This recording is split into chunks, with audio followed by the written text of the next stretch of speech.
बुद्धिमान की परीक्षा। बहुत समय पूर्व जब गुरुकुल शिक्षा की प्रणाली होती थी तब हर बालक को अपने जीवन के 25 वर्ष गुरुकुल में बिताना पड़ता था। उस समय एक प्रचंड पंडित राधे गुप्त हुआ करते थे, जिनका गुरुकुल बहुत प्रसिद्ध था, जहां दूर दूर के राज्य के शिष्य शिक्षा प्राप्त करने आया करते थे।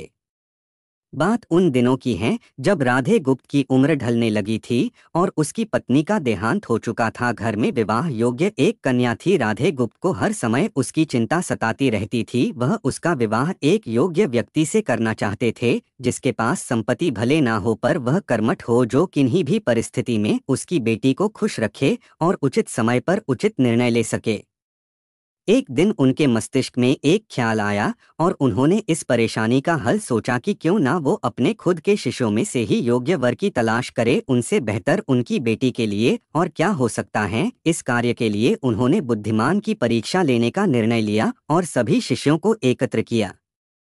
राधे गुप्त ने सभी से कहा कि वे एक परीक्षा आयोजित करना चाहते हैं जिसमें सभी की बुद्धिमानी का परिचय होगा। उन्होंने सभी से कहा कि उन्हें अपनी पुत्री के विवाह की चिंता है, जिसके लिए उनके पास पर्याप्त धन नहीं है। इसलिए वे चाहते हैं कि उनके शिष्य विवाह में लगने वाली सभी सामग्री कैसे भी करके एकत्र करे, भले उसके लिए उन्हें चोरी का रास्ता चुनना पड़े, लेकिन उन्हें चोरी करता कोई भी देख ना सके। इसी एक शर्त का पालन सभी को करना है। अगले दिन से सभी शिष्य कार्य में जुट गए। रोजाना कोई न कोई तरह तरह की वस्तुएं चुरा कर लाता और राधा गुप्त को दे देता। राधा गुप्त उन्हें एक विशेष स्थान पर रख देते, क्योंकि परीक्षा के बाद यह सभी वस्तुएं उनके मालिक को वापस करना जरूरी था, क्योंकि वे अपने शिष्यों को सही ज्ञान देना चाहते थे।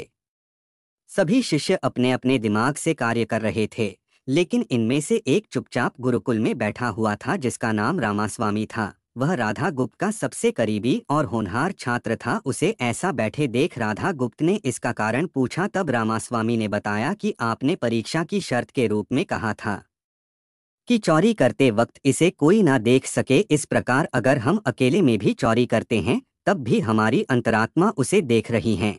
हम खुद से उसे नहीं छिपा सकते। इसका अर्थ यही है कि चोरी करना व्यर्थ है। उसकी यह बात सुन राधा गुप्त के चेहरे पर खुशी छा जाती है। वे उसी वक्त सभी को एकत्र करते हैं और पूछते हैं कि आप सब ने जो चोरी की, क्या उसे किसी ने देखा? सभी कहते हैं नहीं। तब राधा गुप्त कहते हैं कि क्या आप अपने अंतर्मन से भी इस चोरी को छिपा सके? सभी को बात समझ आ जाती है और सबका सिर नीचे झुक जाता है, सिवाय रामास्वामी के। राधा गुप्त रामास्वामी को बुद्धिमानी की परीक्षा में अव्वल पाते हैं और सभी के सामने कहते हैं कि यह परीक्षा मेरी पुत्री के लिए उचित वर तलाशने के लिए रखी गई थी। इस प्रकार मैं रामास्वामी का विवाह अपनी पुत्री के साथ तय करता हूँ।